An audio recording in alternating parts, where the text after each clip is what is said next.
Justiça Cidadã, um programa do Poder Judiciário do Maranhão, em parceria com a TV Assembleia, está de volta. E quem está com a gente aqui é a juíza auxiliar da Corregedoria da Justiça, Jaqueline Caracas, responsável pelas serventias extrajudiciais. Desde janeiro, os cartórios estão aptos a registrar o reconhecimento voluntário e a averbação de paternidade e maternidade socioafetiva, aquela que não depende de laços biológicos ou de adoção formal. Doutora Jaqueline, eu queria que a senhora explicasse melhor isso para a gente e também a emissão de certidões dos filhos gerados por técnicas de reprodução assistida, inclusive por casais homoafetivos. Essas duas inovações, elas tiveram início a partir do provimento 63 de 2017 do CNJ e vem aí como tendência da modernização do direito de família. A paternidade e a maternidade socioafetiva, elas representam a vontade de uma pessoa de se entrar no registro de outra pessoa como pai ou como mãe, mesmo sem um vínculo biológico. Então, digamos, por exemplo, eu crio afeição por um enteado, e aí eu vou no cartório e digo que eu quero ser registrado, reconhecido como pai ou mãe daquela determinada criança pelo vínculo afetivo que eu desenvolvi com ela.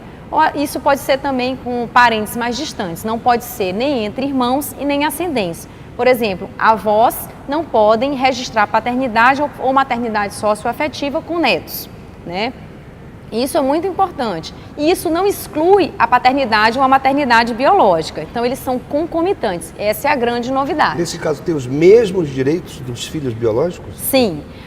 Ele vale como se fosse uma adoção, mas sem ser uma adoção formal. Ele passa a ser pai ou mãe como qualquer outro filho, com todos os direitos. Tanto é que essa declaração de maternidade ou paternidade socioafetiva, ela é irrevogável, E ela só pode ser desfeita caso haja a comprovação de algum vício de vontade, uma fraude, ou que a pessoa foi coagida, esse tipo de coisa. Senão, uma vez feito, ela não pode ser desfeita. Ok.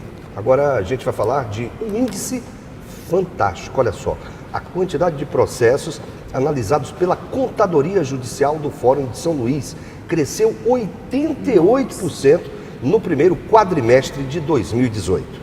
O aumento da produtividade se deu após a adoção de novos procedimentos, que permitiu a redução do tempo de espera para análise dos processos de 6 para 2 meses. Entre as medidas estão a obediência estrita à ordem de chegada dos processos na contadoria, a otimização das atividades de elaboração de cálculos dos processos eletrônicos, a permissão para obtenção integral de todos os relatórios do sistema protocolo e a reformulação do trâmite processual com racionalização das tarefas. E no quadro Juridiquês, você vai saber o que é a expressão ab-ovo. Juridiquês. Lembra aquele ditado, quem nasceu primeiro foi o ovo ou a galinha? O juridiquês responde. O termo latino que significa desde o começo, desde a origem, é o que se chama de ab-ovo. E a expressão é realmente muito antiga.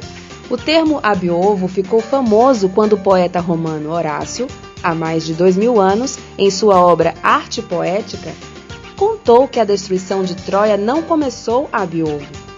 Ele fazia referência à mitologia sobre o nascimento lendário de Helena de Troia, que nasceu de um ovo por ser filha de Leda e Zeus, que apareceu em forma de cisne. Em outras palavras, ele queria dizer que a destruição de Troia não começou a partir do nascimento de Helena, mas anos depois. Quanta história antiga! Então, o direito utiliza o termo latino ab-ovo para se referir a algo que se observa desde o início. Ab-ovo, desde o ovo, desde o começo. Anota aí! Doutora Jaqueline, outra questão também é sobre a reprodução assistida, O que a senhora teria para falar para a gente a respeito desse assunto? Essa inovação também veio a partir do provimento 63 do CNJ. E hoje, o que acontece? O filho havido por reprodução assistida, ele pode ser registrado e reconhecido em cartório, independentemente de autorização judicial ou de identificação do doador do material genético. Então, se tornou muito mais simples. E também em relação aos casais homoafetivos, porque hoje eles podem também fazer o registro de um filho tido por reprodução assistida, independentemente da referência à filiação, se é pai ou se é mãe. Então são inovações importantes que o CNJ trouxe exatamente para modernizar o direito de família e contemporizá-lo com as novas estruturas familiares que a gente vivencia hoje. Doutora Jaqueline, para a gente encerrar sua participação, ainda temos duas perguntas, uma delas eu vou fazer agora.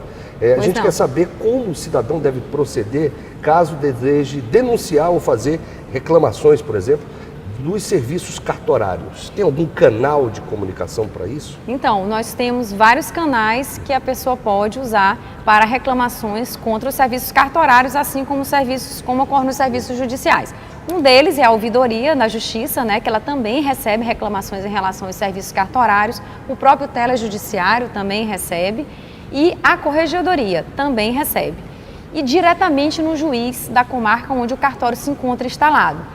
A gente chama que o juiz é o juiz corregedor permanente, ou seja, ele tem um contato direto com o cartorário e ele está apto a responder todas as reclamações e demandas em relação ao cartório que está instalado na cidade onde ele trabalha. Doutora Jaqueline, para encerrar o programa de hoje, nós queríamos que a senhora falasse sobre os principais projetos da Corregedoria em relação às serventias extrajudiciais. Nós temos vários projetos em relação às serventias. 2 deles já foram comentados aqui no programa, que são exatamente o casamento comunitário e o projeto Subregistro Zero, que tem como objetivo, como propósito, erradicar ou diminuir de forma drástica a quantidade de pessoas que não têm registro civil. Outros projetos relevantes são a regularização fundiária e o selo digital. A regularização fundiária tem como objetivo a concessão de um título de propriedade para aquelas pessoas de baixa renda que têm aquele imóvel, que já residem naquela determinada localidade, naquela casa, naquele terreno há 20, 30 anos. São ocupações que começaram de forma irregular e que aquela pessoa não tem perspectiva de conseguir um título do seu imóvel, da sua casa. E esse projeto vem exatamente com esse propósito, regularizar a situação daquele imóvel, conceder ao cidadão um título de propriedade. E o outro projeto é o selo digital. Todos os documentos emitidos pelos cartórios, pelas serventias extrajudiciais, eles são dotados de um selo físico que vem colocado no documento e que garante a validade e a autenticidade daquele documento. Então, a partir de uma meta do CNJ, a Corregedoria, em parceria com o Tribunal de Justiça, está desenvolvendo o selo digital. Então, ele vai deixar de ser um selo em papel para ser um selo digital e isso vai conferir maior celeridade, eficiência e efetividade aos serviços que as serventias judiciais prestam à população maranhense. Certo, doutora Jaqueline, muito obrigada pela sua participação em nosso programa. Obrigado pela sua participação. Suas considerações finais, doutora? Eu quero agradecer o convite. A participação no programa foi muito boa, muito importante. A Corregedoria está de portas abertas para contribuir e para receber das pessoas, da comunidade, todas as reclamações, sugestões e contribuições que tenham como propósito melhorar a prestação de serviço das serventias extrajudiciais para a população, que são serviços que são tão corriqueiros na nossa vida e que a gente muitas vezes nem se dá conta da importância deles. Muito obrigada e a Corregedoria fica à disposição. E você, quer mandar uma pergunta para a gente? Quer reclamar, sugerir, elogiar? Então envie uma mensagem para o 98880-4461. Esta edição do Justiça Cidadã termina aqui. É uma produção do Judiciário do Maranhão em parceria com a TV Assembleia.